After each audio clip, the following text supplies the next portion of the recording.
Hello, and welcome to the first of 3 trainings in this series. The title of this video is The Autism Lens and Behavior. My name is Merissa, and I am currently a graduate student in the School Psychology program at the University of Wisconsin-La Crosse. My name is Michaela, and I am currently an undergraduate psychology major at the University of Wisconsin-La Crosse. Thank you for taking the time to participate. Before we begin, I ask that you pause the video and follow the first link in the email to fill out a few questionnaires. Once you have completed those, please return to the video. Welcome back! These videos are being created for parents of children with autism. However, they may be useful to other family members and family friends, teachers, paraprofessionals, community members, and others interested in learning more about autism and how they can support youth with autism. The best way to work to improve the behavior of your child with autism is through prevention and teaching.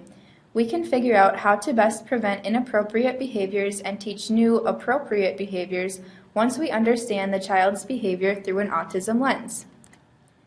Over the next few months, we will be sending out 2 additional training videos. After this training, the next 2 topics will be on home safety and sensory needs.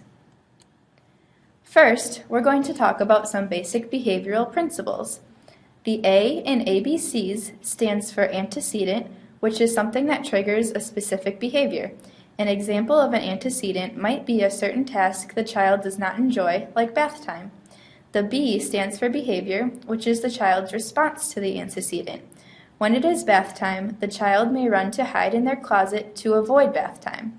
The C stands for consequence, which is what happens immediately after the behavior.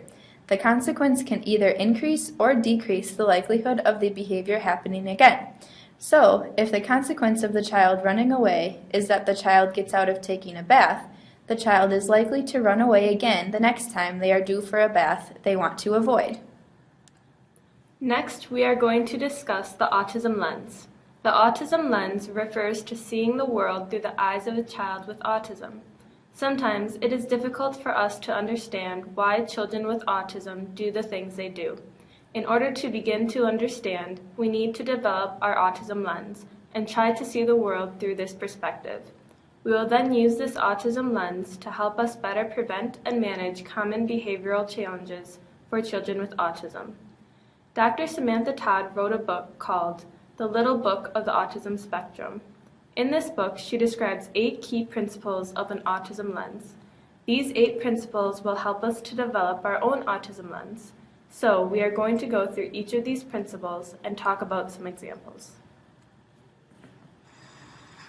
Social interactions can be challenging for me. Social interaction is the way in which we relate to other people. In society and social interactions, there are unwritten rules that exist. For example, a youth with autism may not know it is expected behavior to hold the door open for someone following closely behind them. The other person may assume the youth is being rude when they do not hold the door. Additionally, youth with autism may handle social interactions differently. Some children may be interested in other people, but lack the skills necessary to start and maintain friendships. Others may have very little interest in interacting with other people. An example of this principle is 2 boys are having a conversation about football. Sam, a 13-year-old boy with autism, interrupts them to tell a story about what his dog did last night. Sam may be unaware that it would be appropriate to wait his turn to talk and to talk about the same topic his friends had been talking about already. So what can you do? One way to be proactive with social interactions is by using social stories. A social story describes a situation or skill in terms of relevant social cues, perspectives, and common responses. Social stories can help children understand various events and expectations that may lead to more effective responses on their part. Social stories can teach both verbal and nonverbal skills. The example on this slide addresses using words to ask appropriate social questions, which could relate back to Sam asking appropriate questions in conversations. This example about social boundaries could be used for both verbal and nonverbal children. Sometimes I stand too close to people. I might even be touching them. This might bother my friends or make them feel uncomfortable. I can still stand near people, but I try to leave a little space between us. I will not stand too close to my friends.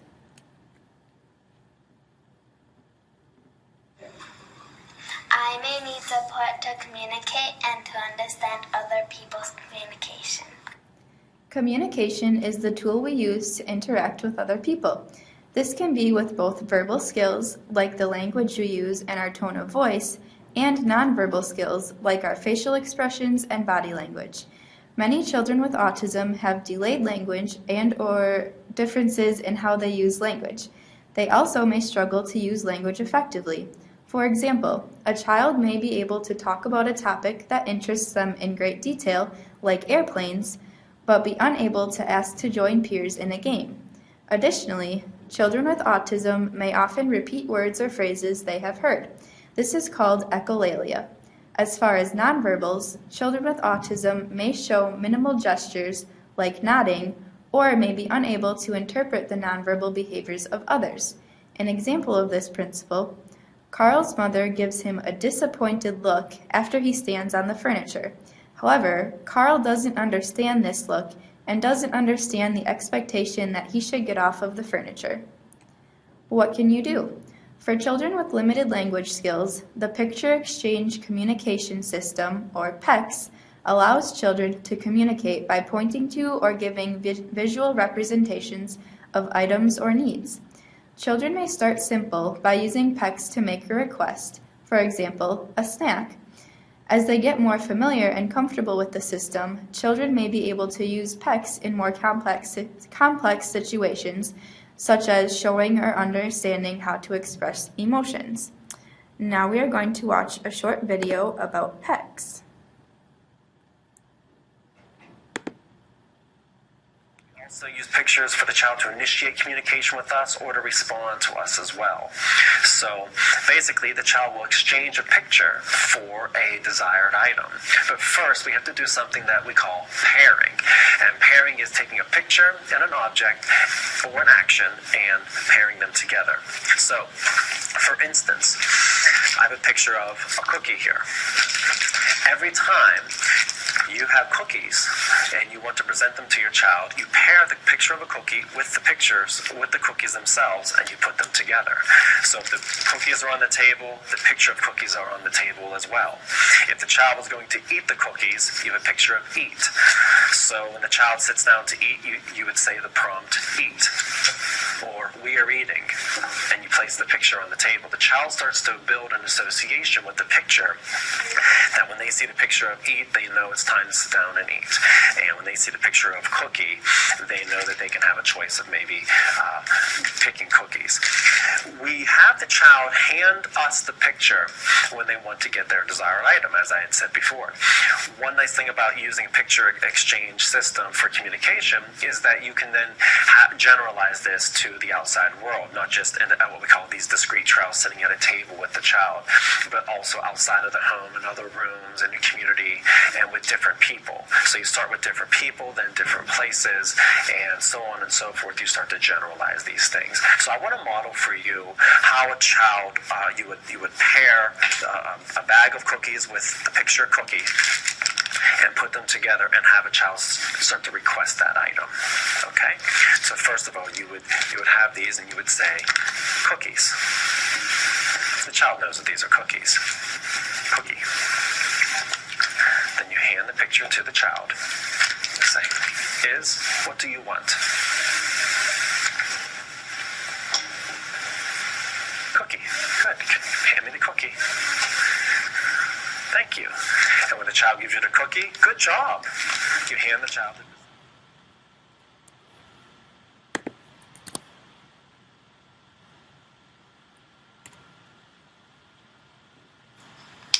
I can't always tell what other people are thinking or feeling.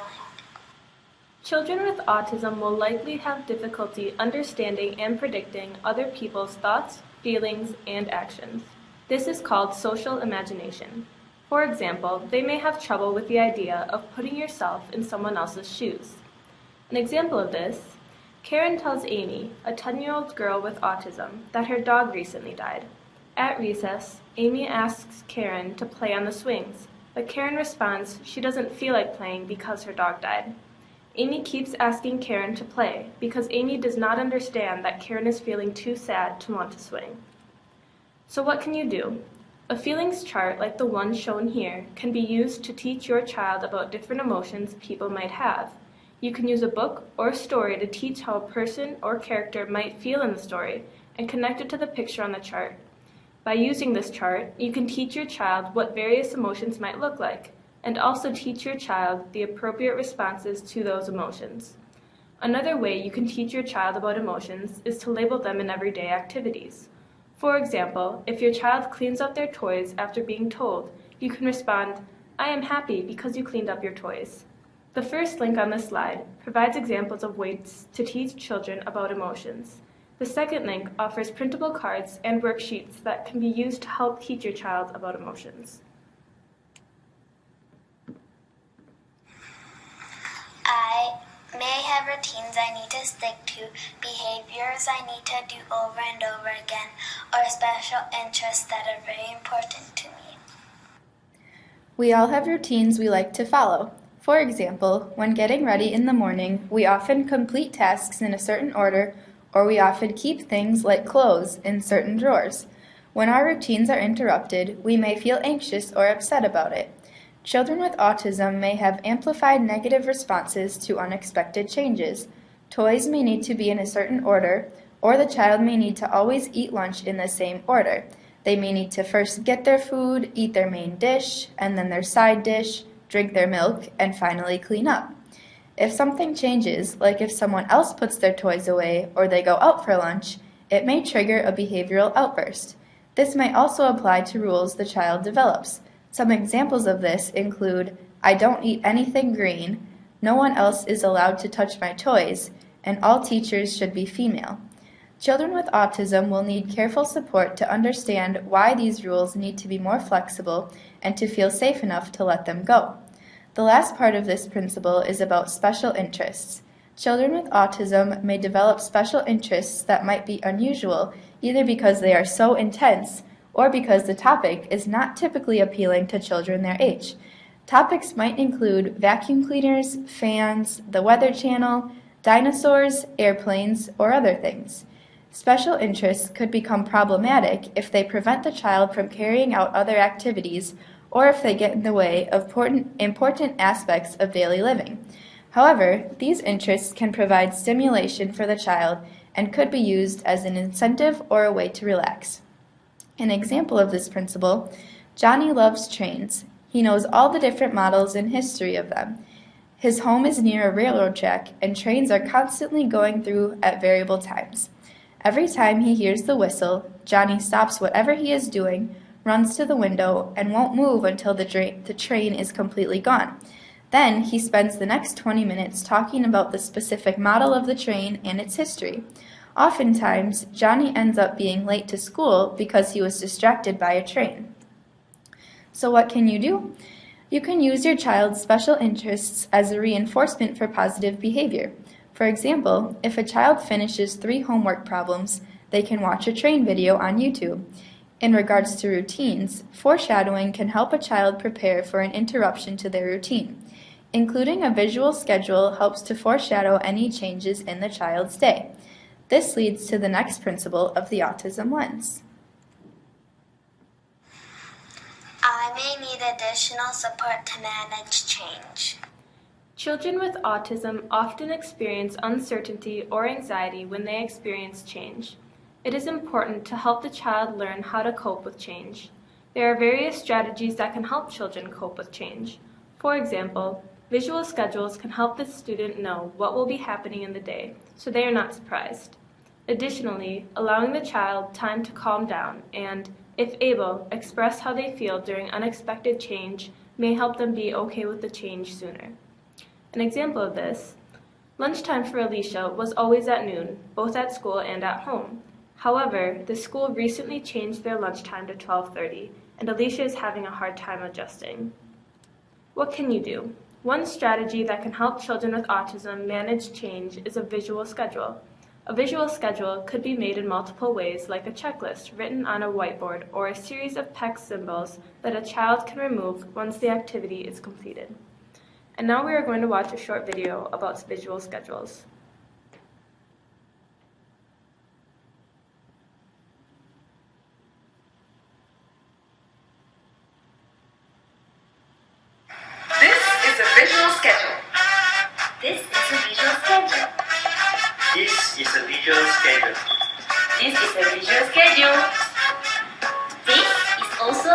schedule.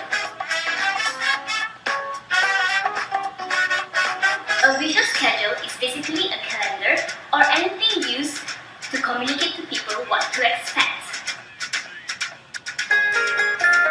Think about it. As adults, we all have schedules in every day of our lives.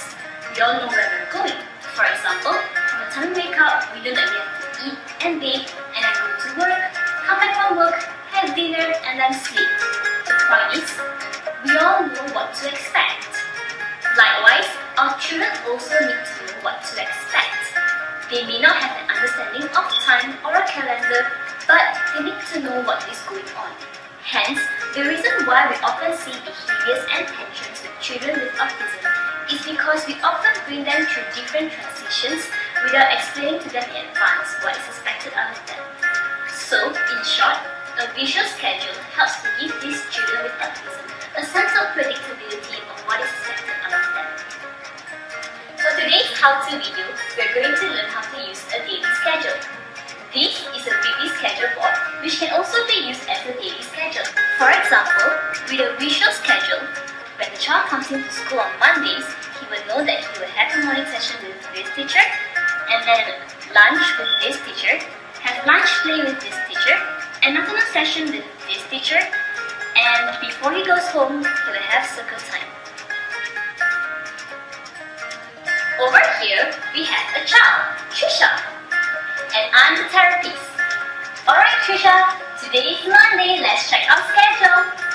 First, we're gonna be with Rachel, and then lunch with Guy, and then lunch play with Rachel again, and then afternoon with Nisha, and then circle time, and then you get to go home. And now, guess what? Rachel is all finished. It's time for lunch with Guy. Yay! So, with the visual schedule, kids are prepared for every transition. But what if the schedule changes? This is where you can show the child a change card. And what do?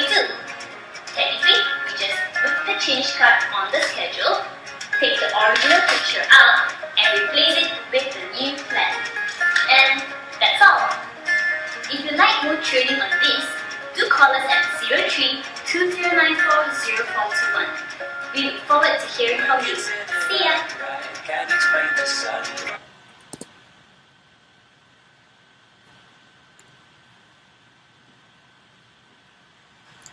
I may have different sensory experiences than you. Children with autism may experience the senses differently than neurotypical people. They may have heightened or dulled senses and be bothered by some sounds, sights, and feelings while not noticing others. Sounds are typically the most common area of sensitivity. A child with autism may cover their ears for one everyday sound, but then act as if they do not hear other sounds that normally distract children. This may be because noises that neurotypical people can barely hear may seem much louder for people with autism. Additionally, sounds that may normally distract neurotypical people may not even be heard by those with autism. Children with autism may also experience touch or tactile sensitivity. They may enjoy touching certain materials over and over, but find other materials intolerable. Sight sensitivity may include enjoying looking at patterns or repetitive movements, such as rolling credits at the end of a movie or a rotating fan. However, children with autism may also experience visual noise, in which they can't stop looking at or noticing a certain wallpaper or a color. Next, children with autism can also experience heightened responses to smell. They may find some smells to be repulsive and want to avoid places they associate with that smell. An example of this principle: Ryan hears a truck driving past his house and becomes upset due to the loud noise. He covers his ears and starts humming to himself to block out the noise. What can you do? Because children with autism may have sensory processing difficulties, they may need sensory stimuli or breaks in order to help regulate their needs. At times, they may need to avoid certain stimuli that are highly aversive to them. In the case of Ryan, you can teach him to ask for or put on headphones when an environment becomes too loud for him. We will be talking more in depth about this in a later video. Examples of other tools you can use are fidgets and body brushes, which can help children stay calm, maintain focus, and learn to self-regulate. I may be really good at seeing detail, but I don't always see the bigger picture. Children with autism often have trouble putting together pieces of information to draw conclusions. They may tend to focus more on the details. Sometimes this can be beneficial, such as knowing where fire alarms are or knowing a bus schedule. However, this may also cause problems for students in home, school, particularly in reading, or their community. Additionally, children with autism may have trouble generalizing or transferring learning from one situation to another. What can you do? Think of it like a jigsaw puzzle. A child with autism might only be able to see one or two pieces at a time and get frustrated because they can't see how the pieces will fit into the larger puzzle. In order to teach the skill of seeing the bigger picture, you could use a picture card, which is similar to a social story. The picture card shows a situation the child may experience in everyday life. This could even be a picture you take of your child and people or places they are familiar with. You can start by showing your child a picture and asking them to describe what is happening. For example, in this picture, if they are focusing on the details, the child might say, "The grass is green," or "The man is wet." From there, you can explain to your child how the pieces fit together in order to help them see the bigger picture. So, in this case, you could say, "The family is having a water fight at the park." I am a child or young person first with my own personal story and my own likes and dislikes. Obviously, there is much more to a child than their diagnosis of autism. They are an individual with likes and dislikes shaped by their own experiences. It is important to do what we can to understand the child's autism lens and remember that they are an individual child first. What can you do? Not only with your own child, but with any person who has a disability, you can use people or person-first language. Person-first language emphasizes the person and not their disability. By placing the person first, for example, saying the student with autism as opposed to the autistic student, the disability is no longer the primary defining characteristic of the individual. It is just one of the many aspects that makes the person who they are. Person-first language eliminates generalizations and stereotypes by focusing on the person rather than the disability.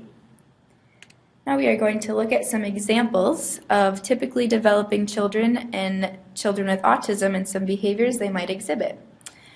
For example, a typically developing child may play tag with peers for the duration of recess, while a child with autism may wander around the playground, touching the equipment and placing their ear to the ground. Michaela, which of the 8 principles might this behavior be related to? I think it's related to Principle 6, because the child is placing their ear to the ground for sensory stimulation. Typically developing child may sit still in their chair with their hands resting on the desk, watching the teacher, while a child with autism may struggle to sit still in their chair and rock back and forth, fiddling with their pencil. Which of the 8 principles might this behavior be related to? I would say number 4, because the child is exhibiting repeated behaviors through the rocking motion. And finally, a typically developing child may hold dialogue with their teacher about homework, while a child with autism may tell their teacher about the engine in an airplane when asked about a math problem. Which of the 8 principles might this be related to? It could be related to several principles. It could be number 4, because the child has a special interest in airplanes and wants to talk about them. Or it could be number 1, because they have a hard time interacting in a social environment. Or it could be number 2, because they are having difficulty understanding what the teacher is asking of them. As we discussed in the beginning, it is important to work on developing your own autism lens. Understand that your child has different experiences and needs, and may see the world differently than you. Think about how they might be feeling in certain situations, and try to see the world through their eyes. Understand that behaviors have a root cause, and that consequences can impact the likelihood of that behavior reoccurring. Using positive consequences, such as stars on behavior charts, for positive behaviors may increase the likelihood of those behaviors happening again for students who like star stickers. Other children may respond to enthusiastic praise, and yet others may respond to small food rewards, such as an M&M. Provide your child with tools we discussed that will help them be successful. Finally, be willing to try various strategies to see what works best for your child, but realize it may take time for your child to learn what new consequences are, and they may need time to adjust to new techniques. The links shown on this slide will take you to various resources you can use on your own to continue learning about behavior and the autism lens. Thank you for your participation in this training. Please now follow the final link in the email to take the final questionnaire. The next training video on home safety will be sent out soon. Please be on the lookout for that email. Thank you.